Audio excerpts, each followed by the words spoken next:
Salam blender Indonesia. Assalamualaikum warahmatullahi wabarakatuh. Masuk ke dalam pertanyaan The Brondol adalah bicara tentang pencampuran pupuk kembali lagi. Bahwa kebanyakan kita masih berpikir bahwa mencampur pupuk adalah satu hal yang biasa saja. Tapi harus diingat bahwa pencampuran pupuk itu ada mekanisme sehingga tanpa mengurangi maksud dari pemupukan itu sendiri. Nah, kali ini yang harus kita bicarakan adalah pemupukan, pencampuran. Pak Pendi bisa nggak sih seandainya kalau misalnya pupuk mikro, misalnya boron ataupun CuSO4 itu dicampur dengan pupuk makro. Jadi kan kita sekali nyebar semuanya terselesaikan, Pak Pendi. Oke, jadi seperti ini penjelasannya. Konsep makro dan mikro itu sangat berbeda. Ketika kita bicara tentang makro, maka jumlah yang diberikan dalam jumlah yang relatif banyak, yaitu adalah nitrogen, fosfor, kalium, magnesium. Jumlahnya banyak. Lah, beda dengan mikro. Mikro adalah kondisi pupuk yang dibutuhkan atau unsur hara yang dibutuhkan oleh tanaman kelapa sawit yang kita budidayakan dalam jumlah yang relatif sedikit saja. Misalnya boron kita cuma 50 sampai 100 gram saja, ada yang 50 gram, ada yang 75 gram, ada yang 100 gram. Lah, CuSO4 ataupun Cu atau tembaga ini adalah kebutuhannya hanya sekitar 15 gram, 20 gram seandainya dilakukan sistem misalnya dengan menggunakan injeksi. Maka ada mekanismenya sendiri ketika kita menggunakan pupuk mikro. Jadi bedanya di sini para planter dan para petani semuanya, ini ada makro dan mikro. Mikro di sini ada nitrogen, fosfor, kalium, magnesium. Nah, mikro ini yang biasa digunakan adalah boron, Cu ataupun Fe. Lah, biasanya di sini adalah menggunakan HgFb. Kemudian CuSO4, ada FeSO4 misalnya. Lah, kedua pupuk ini beda sekali ketika kita mau mengaplikasikannya. Dengan kondisi yang dosis yang sangat berbeda ini, ketika kita mencampurkan justru malah menurut saya adalah suatu hal yang mungkin akan fatal akibatnya. Contohnya seperti ini.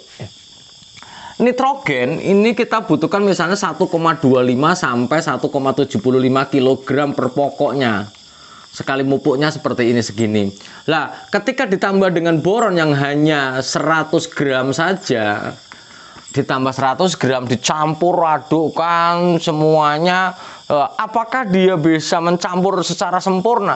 Sesempurnanya mencampur itu tidak sempurna pastinya, apalagi pencampurannya hanya menggunakan manual.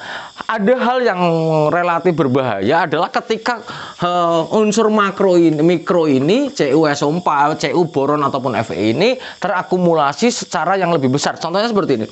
Misalnya ini dalam tumpukan ini ada dikasih urea ditambah dengan misalnya HgFb dari borat ataupun menggunakan CuSO4 dicampur jadi satu.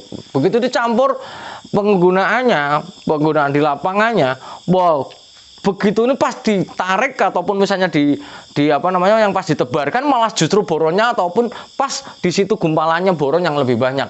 Apakah tidak berpengaruh? Jelas berpengaruh, karena bahwa pupuk mikro ini jika terkonsentrasi terlalu besar di dalam perakaran justru malah akan mengganggu tanaman, karena bahwa dia dibutuhkan sedikit saja.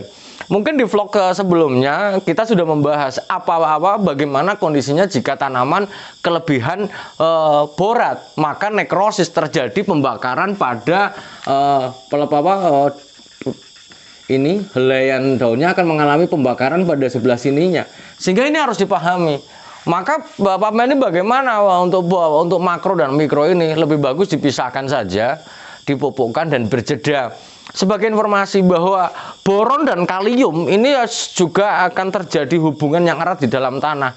Namun tidak seperti kalium dan magnesium yang saling menekan. Namun jika kondisinya terlalu signifikan perbedaannya, maka serapan boron juga akan semakin tinggi. Contohnya gini.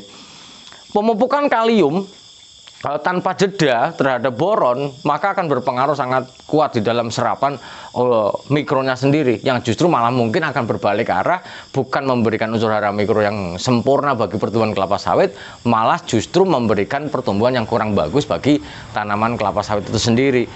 Mungkin hal ini harus dipahami kepada bapak-bapak dan ibu-ibu semua dan para petani planter semuanya, lebih bagus dipisahkan sehingga bahwa fungsi awal dari kita memupuk adalah bagaimana penyerapan oleh tanaman kelapa sawit akan sempurna diserapnya tanpa memberikan efek samping terhadap serapan unsur hara mikro yang justru malah kelebihan berbahaya, kekurangan juga akan menimbulkan gejala. Misalnya boron juga akan terjadi ketidaksempurnaan pembentukan lean ataupun pelepahnya. Cu juga akan terjadi hal yang sangat tidak bagus untuk pertambangan tanaman kelapa sawit. Mungkin itu saja dulu yang saya sampaikan. Intinya pembicaraan malam hari ini adalah bisa dicampur nggak? Jangan dicampur. Kalau dicampur salah ngaduknya, maka aplikasi juga akan salah di lapangan dan berdampak kepada tanaman kelapa sawit kita.